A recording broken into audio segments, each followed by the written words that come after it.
Everyone আসসালামু আলাইকুম, welcome to new blog. গ্রামের মজাদার ব্লগে আপনাদের সবাইকে ওয়েলকাম করছি। আজকে আপনাদের জানাবো গ্রামের কোন হোটেলটা একদম মজাদার খাবার পাবেন, একদম দেশি মাছ, পুকুরের মাছ দিয়ে আপনি মজাদার খাবার খেতে পারবেন। তো যাওয়ার আগে আমরা জুমার নামাজের জন্য এই মসজিদটা দাঁড়িয়ে গিয়েছিলাম।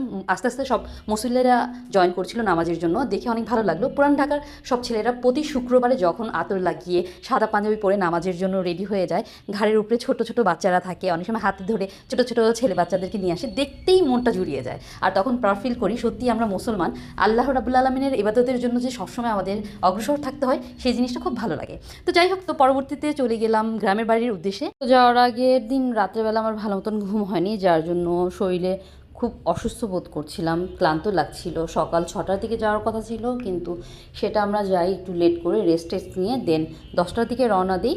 তো গত মঙ্গলবার যারা পাপা গিয়েছিল বিক্রমপুরে খুব মজাদার, একদম ধরাগড় বাজারে একটা মজাদার রেস্টুরেন্ট আছে। রেস্টুরেন্ট মানে কি বলতে গেলে ছোট্ট একটি হোটেল, দেখতে তেমনটা সুন্দর না হলেও খাবার নাকি অনেক সুস্বাদু, অনেক মজা আর কি। আপনারা যদি কখনো বিক্রমপুরে যান, অবশ্যই ঘোড়াদৌড় বাজারে এই বিনয় হোটেলটাতে অবশ্যই যাবেন। তো যারা পাপা বলছিল আমি এর পরবর্তী গ্রামে কোনো কাজ পড়লে তোমাকে অবশ্যই নিয়ে যাবো, আর অবশ্যই এখানে খাওয়াবো। তো বোনদেরও নিয়ে যাওয়ার কথা ছিল, বড় জিজু ছোটো জিজুকেও বলছিলাম আর কি, ছোটো বোন জামাইকেও বলেছিলাম। তো ওদের কাজের জন্য ওরা যেতে পারেনি। তো কথা বলতে বলতে চলে আসলাম সেই বিনয় হোটেলে। তো ওদের ভাজা মাছ আর কি, গরম গরম ভাত আপনি বলে করে নিয়ে আসবে। ভাজিগুলো মজা ছিল, করলাগুলো একদমই তিতে ছিল না। আমি তো একদমই অবাক, দেখে মনে হচ্ছিল না এতটা মজা হবে, বাট সত্যি যখন আমি মুখে নিয়েছি, আমি অবিশ্বাস্য একটা অবাক কাণ্ড হয়ে গিয়েছে আর কি। আমি সত্যি অবাক হয়েছি, আমার কাছে খুবই মজা লাগছে।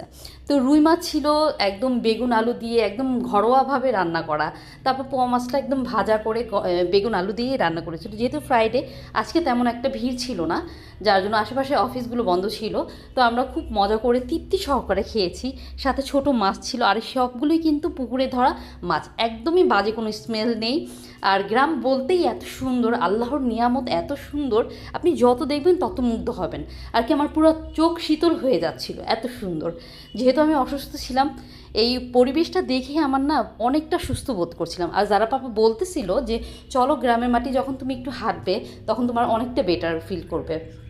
আর সত্যি যাওয়ার সময় এরকম সিনজি করে যাচ্ছিলাম, তখন বাতাস তেমন লাগতেছিল, আমার খুব ঘুম পাচ্ছিল, আর খুব এনজয় করেছি। শুকর আলহামদুলিল্লাহ। এই ব্লগটা আপনাদের ভালো লাগলে অবশ্যই কমেন্ট করে জানাবেন কে কোথা থেকে দেখছেন।